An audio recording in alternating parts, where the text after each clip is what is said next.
Hi friends, welcome to Pratap Jit. IPhone 11 battery drain ടെസ്റ്റാണ്. കുറേ കാലമായിട്ട് നമ്മൾ കേൾക്കുന്ന ഒരു പരാതിയാണ് ഐഫോണുകൾക്ക് അല്ലെങ്കിൽ ആപ്പിൾ ഫോണുകൾക്ക് ബാറ്ററി ലൈഫ് ഇല്ല എന്നുള്ളത്. നമ്മുടെ ഈ 2020 ഒരു ഐഫോൺ 11 ഏറ്റവും പുതിയ വെർഷൻ വരുമ്പോൾ എങ്ങനെയുണ്ട്, ഇതെങ്കിലും മെച്ചപ്പെട്ടിട്ടുണ്ടോ? നമുക്ക് ഈ ഒരു വീഡിയോയിലൂടെ അത് മനസ്സിലാക്കാം. അപ്പോൾ നമ്മൾ സാധാരണ ബാറ്ററി ഡ്രെയിൻ ടെസ്റ്റ് ചെയ്യുന്ന പോലെ തന്നെയാണ് ഇവിടെ ചെയ്യാൻ പോകുന്നത്. ആദ്യമായിട്ട് നമ്മൾ വീഡിയോ റെക്കോർഡിംഗ് കണ്ടിന്യൂസ് ആയിട്ട് 1 മണിക്കൂർ വീഡിയോ റെക്കോർഡ് ചെയ്യാൻ പോവുകയാണ്. 100% ആണ് ബാറ്ററി ലെവൽ. അതേപോലെ നമ്മൾ വൈഫൈ ഇവിടെ ഓഫ് ചെയ്യണം. മൊബൈൽ ഡാറ്റയിലാണ് ഈ ടെസ്റ്റ്. ജനറൽ ആയിട്ടുള്ള എല്ലാ കാര്യങ്ങളും ചെയ്യുന്നത് പബ്ജി കളിക്കുമ്പോൾ മാത്രമാണ് നമ്മൾ വൈഫൈ കണക്ട് ചെയ്യാൻ വേണ്ടിയിട്ട് ഉദ്ദേശിക്കുന്നത്.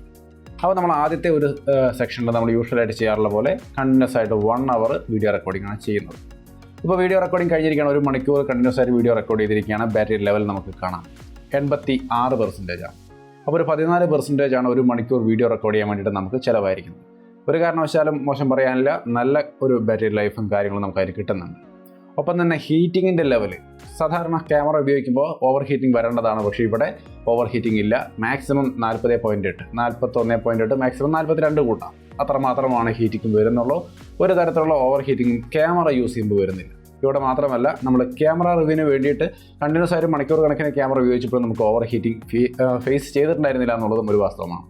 സോ ഓവർ ഹീറ്റിംഗ് ഈ ഫോണിന് ക്യാമറയുടെ സെക്ഷനിലും വരുന്നില്ല. ഇനി നമ്മൾ അടുത്തതായിട്ട് ചെയ്യാൻ പോകുന്നത് കണ്ടിന്യൂസ് ആയിട്ട് 1 മണിക്കൂർ കോൾ ചെയ്യാൻ പോവാണ്. 1 മണിക്കൂർ കോൾ ചെയ്ത് കഴിഞ്ഞിരിക്കുകയാണ്. നമുക്ക് ബാറ്ററി ലെവൽ നോക്കിയാൽ 72% ഉണ്ട്. അപ്പോൾ ഒരു 14% ബാറ്ററിയാണ് 1 മണിക്കൂർ കോൾ ചെയ്യാൻ വേണ്ടിയിട്ട് ചിലവായിരിക്കുന്നത്. ഹീറ്റിങ്ങിൻ്റെ നിലവാരം നോക്കിയാൽ ഓവർ ഹീറ്റിംഗ് ഒന്നുമില്ല. 37.9, അപ്പോൾ ഒരു 38 ഡിഗ്രി. അതൊരു കാരണവശാലും ഓവർ ഹീറ്റിംഗ് അല്ല. ചെറിയൊരു ഹീറ്റ് ഡിവൈസിലുണ്ട്, അത് യൂഷ്വലായിട്ട് കാണാം. ഇനി നമുക്ക് അടുത്തതായിട്ട് നമ്മൾ ഗാന ആപ്ലിക്കേഷനിൽ ഓൺലൈനും ഓഫ്ലൈനുമായിട്ടുള്ള ഒരു മിക്സഡ് ആയിട്ട് മ്യൂസിക് പ്ലേ ചെയ്യാൻ പോവാണ്. കണ്ടിന്യൂസ് ആയിട്ട് അടുത്ത 1 മണിക്കൂർ നേരം. 1 മണിക്കൂർ കഴിഞ്ഞിരിക്കുകയാണ്. നമ്മൾ മ്യൂസിക് സ്റ്റോപ്പ് ചെയ്യാൻ പോവാണ്. മ്യൂസിക് സ്റ്റോപ്പ് ചെയ്തിട്ട് നമുക്ക് ബാറ്ററി പെർസെൻറ്റേജ് നോക്കിയാൽ 64% ബാറ്ററിയാണ് ബാക്കിയുള്ളത്. ഇപ്പോൾ ഒരു 5-8% ബാറ്ററി മാത്രമാണ് നമുക്ക് കണ്ടിന്യൂസ് ആയിട്ട് 1 മണിക്കൂർ മ്യൂസിക് പ്ലേ ചെയ്യാൻ വേണ്ടിയിട്ട് വേണ്ടി വന്നത്. ഒരു മീഡിയം വോളിയത്തിലാണ് നമ്മൾ വെച്ചത്. ഹീറ്റിങ്ങിൻ്റെ യാതൊരുവിധ ലക്ഷണങ്ങളുമില്ല. 36 ഡിഗ്രിയൊക്കെയാണ് മാക്സിമം ടെമ്പറേച്ചർ. ഇനി നമ്മൾ കണ്ടിന്യൂസ് ആയിട്ട് 1 മണിക്കൂർ യൂട്യൂബാണ് പ്ലേ ചെയ്യാൻ പോകുന്നത്. ഒരു മീഡിയം ബ്രൈറ്റ്നസ്സിൽ മീഡിയം സൗണ്ടിൽ നമ്മൾ കണ്ടിന്യൂസ് ആയിട്ട് 1 മണിക്കൂർ യൂട്യൂബ് വീഡിയോ. 1 മണിക്കൂർ കഴിയുമ്പോൾ 48% ബാറ്ററിയാണ് ബാക്കിയുള്ളത്. ഒരു തിരക്കേടില്ലാത്ത ബാറ്ററി ലൈഫ് നമുക്ക് അവിടെയും കാണാൻ സാധിക്കുന്നുണ്ട്. അപ്പോൾ 4 മണിക്കൂർ നമ്മൾ കഴിഞ്ഞിരിക്കുകയാണ്. നമുക്ക് ഹീറ്റിങ്ങിൻ്റെ ലെവൽ നോക്കിയാൽ ഇപ്പോഴും ഓവർ ഹീറ്റിംഗ് ഒന്നുമില്ല. ഡിവൈസ് ഒത്തിരി ഹീറ്റ് ഉണ്ട്, ഒരു 40 ഡിഗ്രി വന്നിട്ടുണ്ട്. പക്ഷേ എങ്കിൽ പോലും ഓവർ ഹീറ്റിങ്ങിലേക്കൊന്നും ഇത് പോയിട്ടില്ല.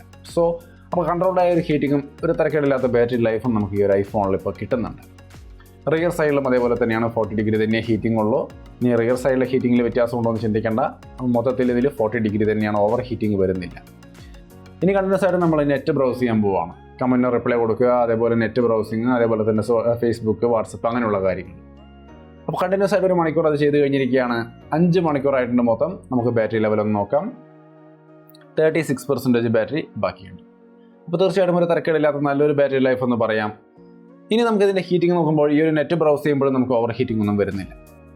ഇനി അങ്ങോട്ട് ബാക്കി നമ്മൾ ചെയ്യാൻ പോകുന്നത് 5 മണിക്കൂർ തൊട്ട് അങ്ങോട്ട് ഫുള്ളായിട്ട് 35% ബാറ്ററിയിൽ നമുക്ക് എത്ര നേരം പബ്ജി കളിക്കാൻ പറ്റും എന്നുള്ളതാണ് നമ്മൾ കാണാൻ പോകുന്നത്. 35% ആണ് ബാറ്ററി, 5 മണിക്കൂറാണ് സമയം. നമുക്ക് കണ്ടിന്യൂസ് ആയിട്ട് പബ്ജി കളിക്കാം. 6 മണിക്കൂറായിരിക്കുകയാണ്. 15% ബാറ്ററി ബാക്കിയുണ്ട്. 1 മണിക്കൂറിന് 20% ബാറ്ററിയാണ് പബ്ജി കളിക്കാൻ വേണ്ടിയിട്ട് ഈ ഫോൺ ഉപയോഗിച്ചിരിക്കുന്നത്. സ്മൂത്ത് എക്സ്ട്രീം എന്ന സെറ്റിംഗ്സിലാണ് നമ്മൾ കളിച്ചത്.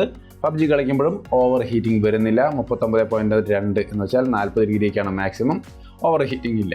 ഈ സ്മൂത്ത് എക്സ്ട്രീം സെറ്റിംഗ് ആണ് ഞാൻ ഉപയോഗിച്ചിരിക്കുന്നത്. അപ്പോൾ ആ ഒരു സെറ്റിംഗ്സിൽ ഓവർ ഹീറ്റിംഗ് ഇല്ല. നമ്മൾ കളി തുടരുകയാണ്. 6 മണിക്കൂർ 41 മിനിറ്റ് ആയിരിക്കുകയാണ്. 2% ബാറ്ററിയാണ് ബാക്കിയുള്ളത്. അപ്പോൾ 6 മണിക്കൂർ 41 മിനിറ്റ്. 5 മണിക്കൂറിലാണ് തുടങ്ങിയത്. അപ്പോൾ 1 മണിക്കൂർ 41 മിനിറ്റ് നമ്മൾ കളിച്ച് കഴിഞ്ഞിട്ടും ബാറ്ററി കഴിഞ്ഞിട്ടില്ല. 1 മണിക്കൂർ 45 മിനിറ്റ് ആയിരിക്കുകയാണ്. 35% ബാറ്ററി കൊണ്ട് നമ്മൾ കളി തുടങ്ങിയിട്ട് 1 മണിക്കൂർ 45 മിനിറ്റ് ആകുമ്പോഴാണ് ബാറ്ററി കഴിയാൻ പോകുന്നത്. ബാറ്ററി കഴിഞ്ഞിരിക്കുകയാണ്. 6 മണിക്കൂർ 45 മിനിറ്റ് വരെയാണ് നമുക്ക് ഈ ഒരു ടെസ്റ്റിൽ നമ്മൾ യൂഷ്വലായി ചെയ്യുന്ന രീതിയിലുള്ള ടെസ്റ്റ് നടത്തുമ്പോൾ നമുക്ക് ബാറ്ററി ലൈഫ് കിട്ടിയിരിക്കുന്നത്. അപ്പോൾ ഇതാണ് ഐഫോൺ 11 ബാറ്ററി ലൈഫ്. മറ്റ് പല ഫോണുകൾ, ആൻഡ്രോയിഡ് ഫോണുകൾ നമ്മൾ വൈഫൈയിൽ ഇട്ടുകൊണ്ടാണ് പല ടെസ്റ്റുകളും നടത്തിയിട്ടുള്ളത്. അതൊക്കെ 7.5-8 മണിക്കൂർ വരെ കിട്ടിയിട്ടുണ്ട്. ഇത് മൊബൈൽ ഡാറ്റയിലാണ് ഭൂരിഭാഗവും നമ്മൾ ചെയ്തിരിക്കുന്നത്. പബ്ജി കളിക്കാൻ വേണ്ടി മാത്രമാണ് വൈഫൈ ഉപയോഗിച്ചിട്ടുള്ളൂ. അങ്ങനെ നോക്കുമ്പോൾ തീർച്ചയായിട്ടും 6.45 എന്ന് പറയുന്നത് ഒരു നല്ല ബാറ്ററി ലൈഫായിട്ടാണ് എനിക്ക് ഫീൽ ചെയ്യുന്നത്. നിങ്ങളുടെ അഭിപ്രായത്തിൽ എങ്ങനെയാണ്? 2020 ഐഫോൺ 11 എടുക്കുമ്പോൾ ഈ ഒരു ബാറ്ററി ലൈഫ് നല്ലൊരു ബാറ്ററി ലൈഫാണ്. എന്നെ സംബന്ധിച്ച് നല്ലതാണെന്ന് തോന്നുന്നു. കാരണം ഒരു ദിവസത്തിൽ കൂടുതൽ ബാറ്ററി ലൈഫ് എനിക്ക് കിട്ടുന്നുണ്ട്. അതുകൊണ്ട് ഞാൻ സാറ്റിസ്ഫൈഡ് ആണ്. നിങ്ങളുടെ അഭിപ്രായങ്ങൾ തീർച്ചയായിട്ടും കമൻറ്റ് വഴി ഷെയർ ചെയ്യുക. വീഡിയോ ഇഷ്ടപ്പെട്ടാൽ ലൈക്ക് ചെയ്തും ഷെയർ ചെയ്തും നമ്മളെ സപ്പോർട്ട് ചെയ്യണം. അപ്പോൾ നമുക്ക് വീണ്ടും മറ്റൊരു വീഡിയോ ആയിട്ട് കണ്ടുമുട്ടാം. ബൈ.